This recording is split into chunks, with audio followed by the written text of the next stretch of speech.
for having me. Well, the title is Learning to Map Spike Train Patterns in Multi-Layer Spike Neural Networks. That's quite long and probably not really clear what it means, probably not even to me. But I hope it becomes a bit clearer when we go along. Okay, so this is the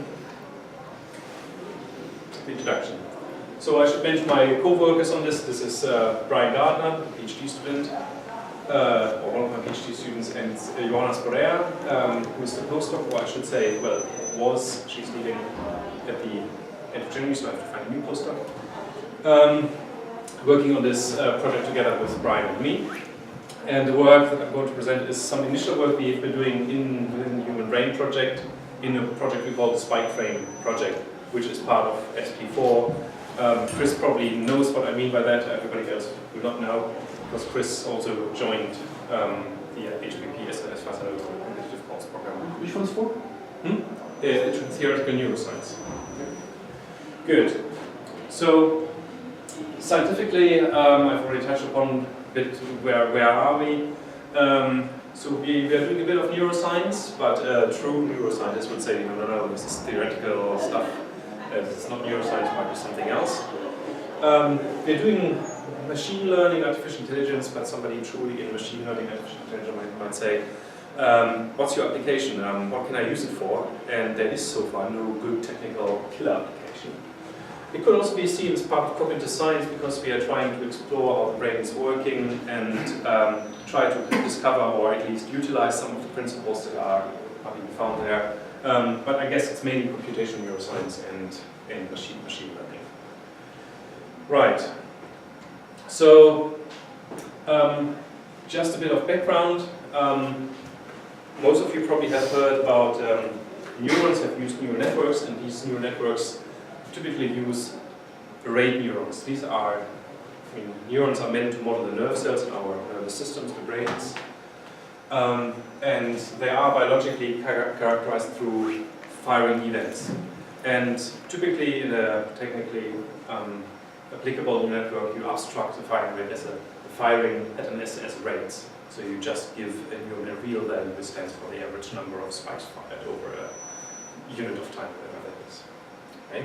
However, there is evidence in the real nervous systems that the precise timing of spikes does count. Okay, so the question is, if you want to model the brain, if you want to extract, if you want to understand how it's working, we have to understand what the meaning of spikes is, what the meaning of time spikes is. Okay. Also, another ingredient is it's widely accepted nowadays that the basis of all learning is synaptic plasticity. So synapses are the connecting points between neurons. Neurons communicate with other nerve cells, with other neurons, and the connecting point is called a synapse, which is a complex object in itself, but usually it's not really modeled in detail. It will just be modeled by the brain. Okay. So one mechanism that has been discovered in the brain is so-called spike timing dependent plasticity, whereby synapses change their weight depending on what signals they are exposed to. We come to a slide later that kind of details this a bit. Okay, but one of the challenges is, locally we understand what's going on. We have neurons, we have synapses that change, so learning can happen. But it's not really clear how such localized plasticity in the synapses can yield to overall learning of the brain. So how do the changing synapses conspire to bring about all the nice forms of high-level learning that we are capable of as human beings or as animals or whatever. So it's a significant challenge to kind of reach this neuroscientific, to bridge the gap between this neuroscientific level and the cognitive level where you really can learn things and do things and say, yes, these synapses change because we want to implement a different function or we want to learn a different function. Good. So, what are we doing? What I'm going to present here is, what we want to do is formulating a supervised learning rule. So one where you know what the target is and the network gets exposed to the target. A supervised learning rule that can train not normal networks but spiking neural networks. And they should have a structure. So just like a normal neural network, which can have an input layer, output layer, it can have a hidden layer in between. That's technically quite complicated for normal multi-layer personal plans already, but it's even more complicated for spiking neural networks. Sorry. Yes. I'm confusing. Train is not training, so it's a train in terms of yes. train of... A train of spikes, meaning kind of a sequence of spikes that are fired. So that's the jargon in neuroscience. You call it a spike train. It's just a sequence. I mean, you fire at 10 milliseconds and at 21 milliseconds and at 37 milliseconds again. So that will be a spike train. There will be kind of some pictures where this. So it's a 3-layer NLP. Yes. With backdrop. Yes. Only that backdrop doesn't exist. That's what we are doing here, right? So we are introducing backdrop here for this type of network. So yeah. And why is it worthwhile? Different reasons. Most of them are down here probably. Yes. How are spikes actually used in the brain for information processing?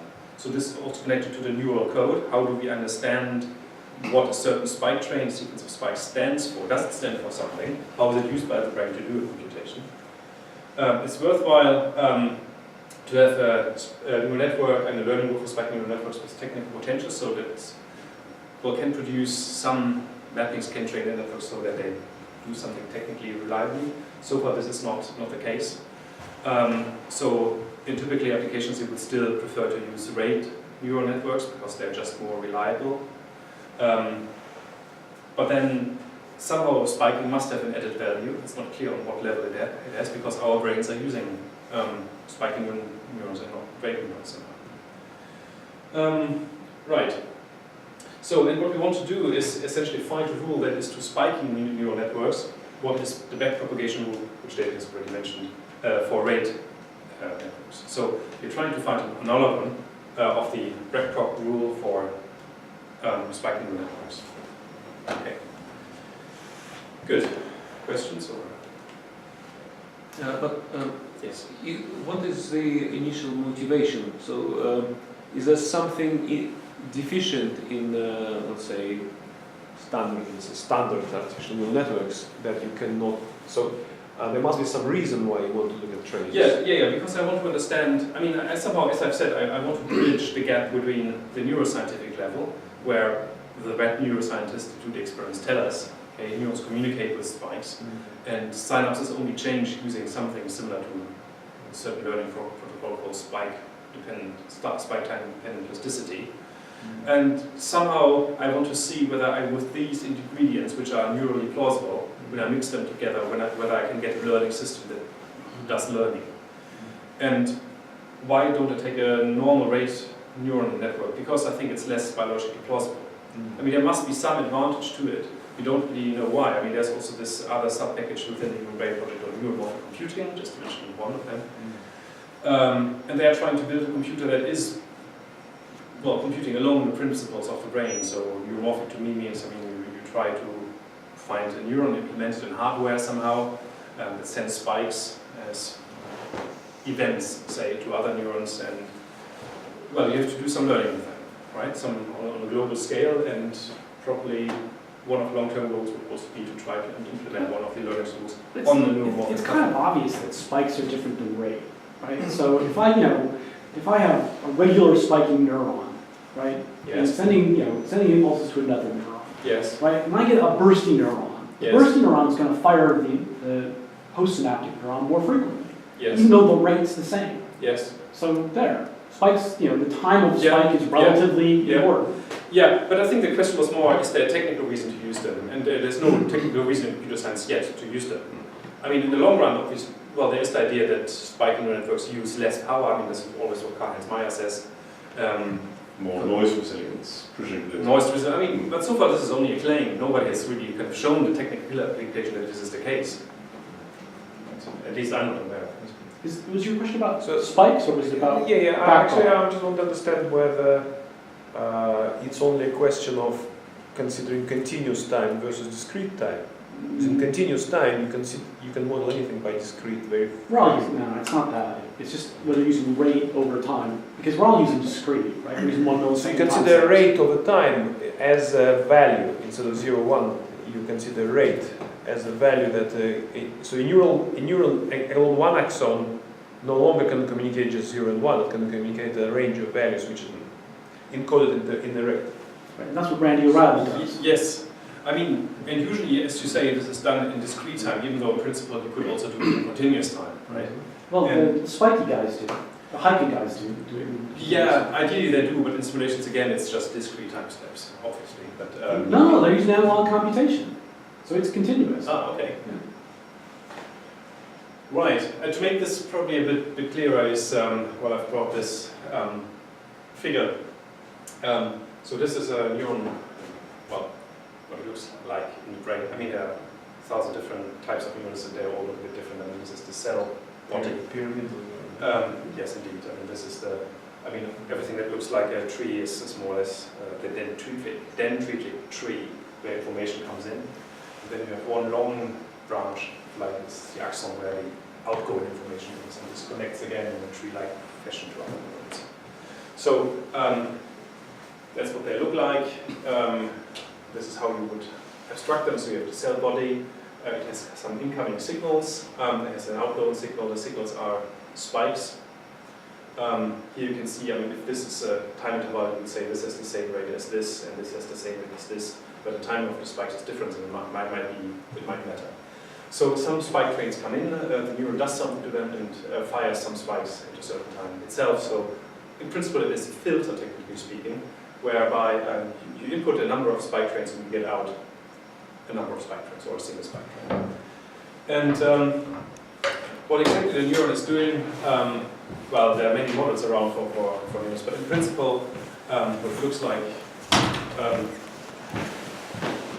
I mean, neurally it looks a bit like this. I mean, you have the incoming axons. Here's the synapse where the axon of one neuron makes contact with the dendrites of the other neuron. They come in, they all have prototypical standard form, which doesn't vary much. I mean, this is not quite true, but usually is abstracted as they always have the same form. They reach the cell body, and in the cell body you have a potential. For each incoming spike, it might go up when the spike comes in, and then kind of decays exponentially. This is what you call the spike response. And this gives a contribution to the potential. This is just a voltage of the neuron measured against its environment, which then goes up. And if it reaches... So is this integrative, the spike response? Does it tend to be integrative, or is it more a case of triggering some separate signal? It's integrated in the sense that I mean the signals are added up. Yeah.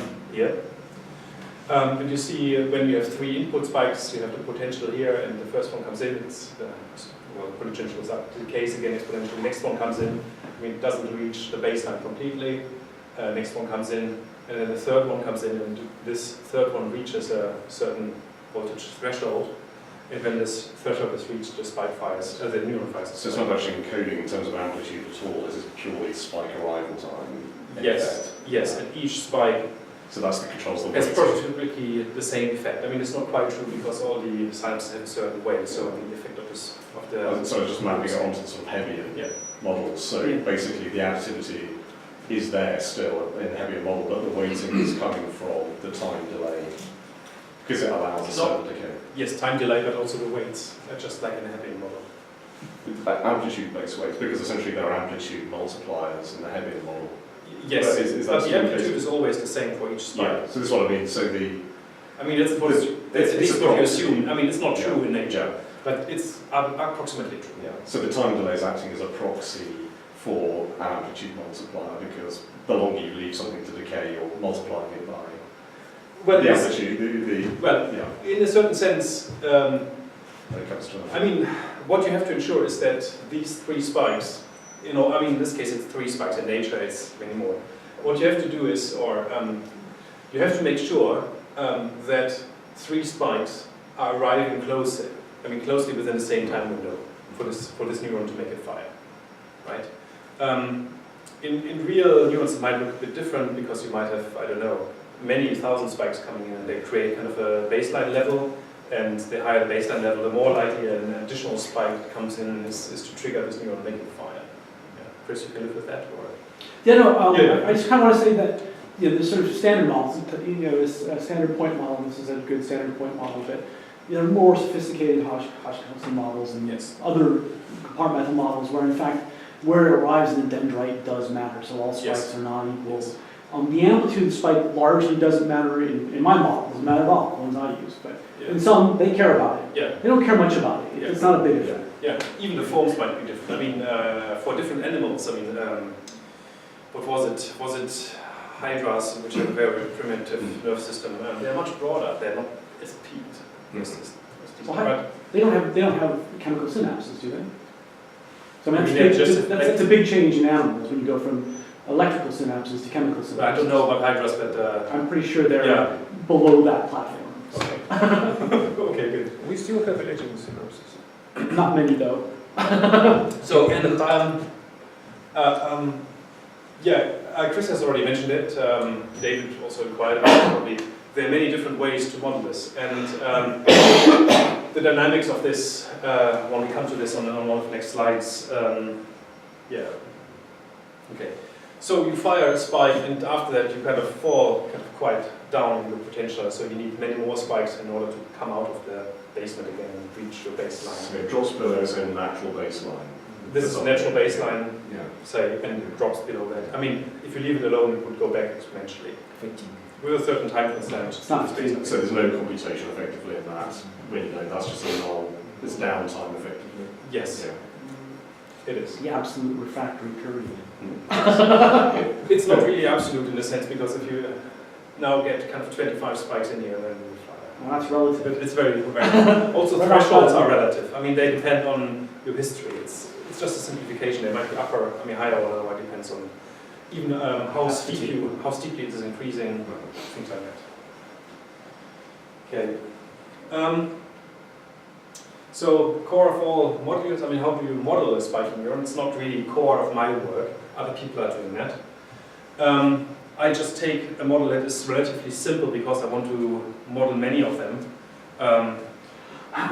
and not like use, I don't know, all my flops for calculating a very detailed compartmental model where kind of ion channels and different chemicals are modeled and so on. Yeah, so there are many types of models, and probably this is not so important. I mean, you can obviously formulate them in this type of differential equations, where you have delta peaks coming in, and you need to know how the differential equation reacts to delta peaks, and then every electrical engineer knows how to do this, Green's function and stuff like that. There's integral formulation, and this is a bit more interesting, where you really use the filter picture, so you convolve the incoming spike train with a certain kernel, which gives you the membrane potential, or headed up kernels give you the potential. And then if the potential reaches a threshold, you just fire a spike. They can be converted into each other, but usually these are a bit easier to handle because you just sweep more details under the carpet and get some easy to simulate behavior. Good. So a neuron in this sense acts as a filter operator and gets the number of incoming spike trains and produces your outgoing spike train. Some of this is causally dependent on the incoming spike trains. People have done lots of work on computation power of single neurons, but this is not really, I mean, this is interesting, but this is not really what I'm interested in. So this model, there's no additional computational power relative to the heavy model. It's not like there's an extra free parameter. Oh, well, we haven't even spoken about learning so far. So far it's just adding up, but the adding up can also have some computation powers. Changing, how do they change? They are connected, as you see here, by these synapses, incoming spikes and outgoing spikes, and somehow these synapses seem to be sensitive to temporal relationships between incoming and outgoing spikes. Relationship can be quite complex, but what is most often assumed is something like this, or not only assumed, but it can also be measured. This is, you have the incoming spike on the synapse coming into a neuron, so-called presynaptic neuron. And then the postsynaptic neuron, the one that receives the spike, also fires a spike a bit later. And you can see when the presynaptic spike enters the neuron briefly before it spikes. then the synapse increases in weight, so the influence becomes stronger. So this is a heavy effect. So because the idea is this spike that came in here, because it came so shortly before the postsynaptic neuron fired, it contributed a lot to making it fire. So it pushed the already high potential over the threshold to make it fire. So there should be a causal relationship, and this is cannot be measured. And if you fire after your postsynaptic neuron has fired, you're coming too late, you're firing the absolute refractory period, so you're not contributing anything, so your weight should go down. So this is kind of the pure teachings of the SNDP. I mean, again, in nature this is much more complicated. There are other shapes, they're inverted SNDP curves and so on. But the several important thing to note is somehow learning is going on, and learning is somehow local. Because this type of learning is local, because it just depends on ingoing and outgoing synapses. So what you're doing is purely associative, purely heavy, right? The extensions of this scheme, I mean, if you are, as we know, Hebbing is not a supervised scheme. Now we want a supervised scheme whereby we describe targets. So this could be that you have several subsystems in the brain. If we're talking from a cognitive point of view, you have subsystems in the brain, one doing this, one doing that. And one has an output encoding spike trains in this form, the other one, for example, vision, and the other subsystem movement has some encoding that needs to go into it, again, spike train encoding. And somehow you have to learn to associate certain visual perceptions with certain movements, but you are not master of the encoding that's being used because this is determined by some other system. So somehow you have to learn how to map the encoding of one system to another system, and you have to learn it. So this probably can be done in a supervised way, whereby the network is told what output spike train to produce. I mean, in my thought world, there's not much difference between supervised learning and reinforcement learning. So if you feel uncomfortable with the term supervised learning in a biologically relevant setting, then replace it in your brains with reinforcement learning. Good. So these schemes can be changed because the shape of this form might depend on third signals that might be global levels of neurotransmitters, dopamine is kind of the main one. It might depend on weak stimulation by distal synapses, so these are synapses that have very little influence on making the neuron fire, but it can, these distal synapses, they can kind of tune the way the neuron reacts to spikes incoming and outgoing on stronger synapses and so on. So there are ways to turn the system, to manipulate the system so that there's scope for supervisory signal. Good. So this is as far as the biological background goes. And well, the open questions are, well, how do the networks of spiking neurons carry out computations? I mean, for rate neurons, this has been extensively explored. For example, there are the famous ELMA networks, and they are trained on certain languages. And you look at what the dynamic representation of this foreign language is. I mean, some of you might be kind of theoretical computer scientists, so you know what I'm talking about. There are more complicated examples of how do you use spiking neurons to do a similar computation. We don't know. Can such computations be learned? I hope yes, with the learning algorithms which we have developed, which I'm going to present. When we've done this on artificial neurons, does this explain how real biological neurons compute? Probably yes, probably no, depends on how biologically plausible people believe this is. What's the technical killer application? So far nobody knows, because I mean on smartphones and so forth, handwriting encryption, you would use other means, you would not use the spiking network. But there are people who want to use it, I don't know, for artificial retinas, artificial cochlears, want to use it for neuromorphic computing, things like that. Good. Any questions? So this is obviously quite different from standard Markov-Pitts neuron and sort of standard correlation-based, covariance-based plasticity. Yes. So in a sense, I'm just wondering how easy it is to implement a simple classifier with that kind of... Already, this is difficult. It's not. Ritwik did it last week. So my RA did Yep. a classifier with STDP and spiking neurons Yep. last week. It's, just toggled it off. Yes, you can do it, but it's difficult in the sense that it's more difficult than doing it with rate neurons because it's fiddly, because you have to implement more stuff. I mean, people have done it, but it's not like people have done it 30 years ago. And so it's 10 years ago, or when was it done first? First, I did a classifier 10 years ago.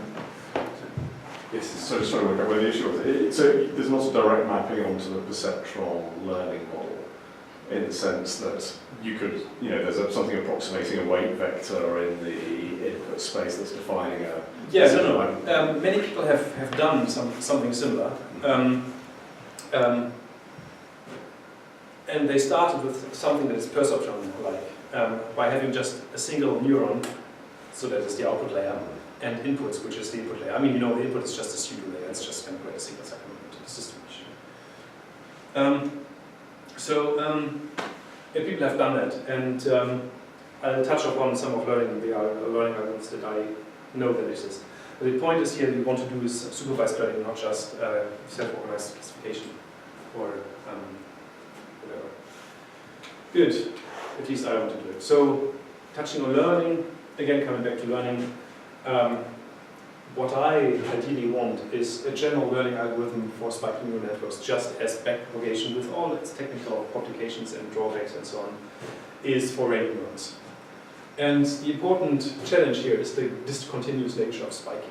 I mean, the underlying differential equations for integral kernels are perfectly smooth. However, you have a cutoff where you say, okay, now I'm spiking, and the spike is an all or nothing event. That's discontinuous, and this is all your neural system gets a discontinuous input because it's just to train a sequence of spikes. In various supervised learning algorithms exist for spiking neural networks, but each has got its own limitations. I mean, for example, network topology, they just allow a single neuron with kind of inputs, for example, so it's not really a network learning algorithm at all. Limitations on adaptability, you can have complicated networks, for example, in reservoir computing, but you are not changing the reservoir. Well, you're not changing it, you just leave it there as it is. You take it just as a random dynamical system which produces something. You can implement this on neurons, and people have done that. You have limited spike encoding. Many of the systems only deal with a single input and a single output spike, but it's somewhat trivial because then you're dealing with real numbers again in the input time and output time. Two spikes or 3 spikes, whatever, but our brains kind of work with more spikes, so we wanted a system that can deal with more spikes. And again, most of these implementations focus on classification, where you have incoming spike patterns, and then an output is fired or not fired, depending on which class you're in.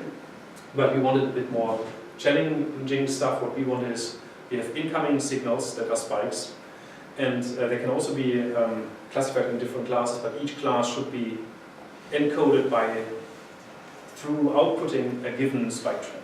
So this is something that we want to learn.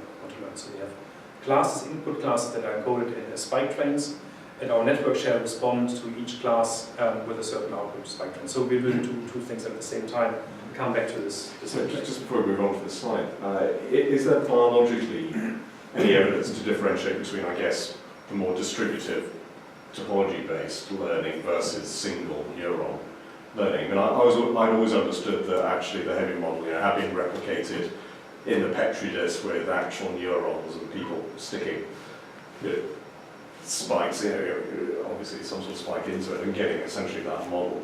In other words, there was evidence that it was learning on the single, within the neuron itself, rather than it learning being distributed over the topology. Yes, but it seems like learning is distributed. I mean, a single neuron is nothing. It might be something on a Petri. But it's actually, I mean, just in terms of the density of computation, I guess one could almost work out how much of human mental processing and learning is, can be looked at in terms of what's happening in individual neurons, even if they are then collectively doing something more complex in a deep learning sense, but or whether it's something much more distributed than that. You know, if it's, for instance, if supervision is coming from the interaction between. Indeed, I mean, this is a question, where does supervision come from? Yeah. And if you look into the details of all the schemes, and also in my scheme, there are lots of things that are not really neurally plausible. But the thing is, we are still searching. Nobody has a good answer to that. And there are different theories how you can do it. But I want to explore how can this local changing stuff conspire to do something more distributed, to do something more global, and do this in a supervised way. I mean, this is not about self-organizing. This is imposing something from the outside. Are they really discontinuous? Are they really discontinuous? Yes, in the abstraction that is usually used, they are delta functions, delta spikes. Now that means have infinite spectrum. Yes. Infinite variance. Yeah. So in nature these signals don't exist. I mean, the mathematically concept here, yeah, there is, but in reality it's all just very narrow band. Yeah, in reality it looks On something that like narrow this, right? So it obviously natura non salta, as the old Roman said. Nature doesn't make jumps. Everything is smooth. But on the other hand, measurements seem to indicate also that the spike has a fairly uniform effect. So it's a very short, yes, it's Yes. precise Yeah. time. Yes, but for other, I mean, this is kind of, I don't know, from high animals and so on, it looks like this, but high class and whatever. They are much more, they're much wider. Nobody knows. I mean, is there a function? I mean, this is also an open question. Is there a function in having different forms? For some neurons, some animals, there might be different forms for spikes. Is there a function or is there no function? Is it an artifact? Is it circumstantial? Is it? Nobody knows. But you have to start somewhere, and therefore most implementations of learning algorithms that are concentrating not on single neurons. When you concentrate on single neurons, you could model these, but concentrating on networks probably gets too complicated, so you have to abstract it. And people usually abstract these as uniform data spikes. That's all. Okay. Good. So we are looking for a general purpose learning algorithm, and of course we are not the first ones who try to do this. But as I've mentioned, all the others have quite severe restrictions, and we are using something more general. But I mean, there are of course precursors. Spike drop, which was the first supervised learning algorithm, can be used for neurons that have layers. Usually the output spike is just a single or two spikes. It has been claimed to be usable for more, but this has never been shown in any publication that I'm aware of. And I've also talked about this with Sander Vote himself, and he thinks it doesn't work. Okay, good. Then there's resume, which is a bit like a perceptron-like approach. So where you have one input, you have one output neuron and lots of input neurons, and they are able to map input spike trains to output spike trains with this, but they have also only checked this for 3 input-output types, not for 10 or 20, so this also breaks down quite easily. Tempotron, this was surprisingly published in Nature Neuroscience, because it's extremely well written. It's well written, but the scientific content is quite not good. I mean, even at the time when it was published, it was already superseded by other algorithms. But it's extremely well written, so that's why it made it into Nature Neuroscience, I have to say. So if you ever want to publish in Nature, write it extremely well. It's not about novelty. Well, That sounds bitter. yes, yeah, it does. I mean, yes, it is bitter. For example, Chronotron was around at that time already, and it subsumes this actually. It's much better. And he had really promised to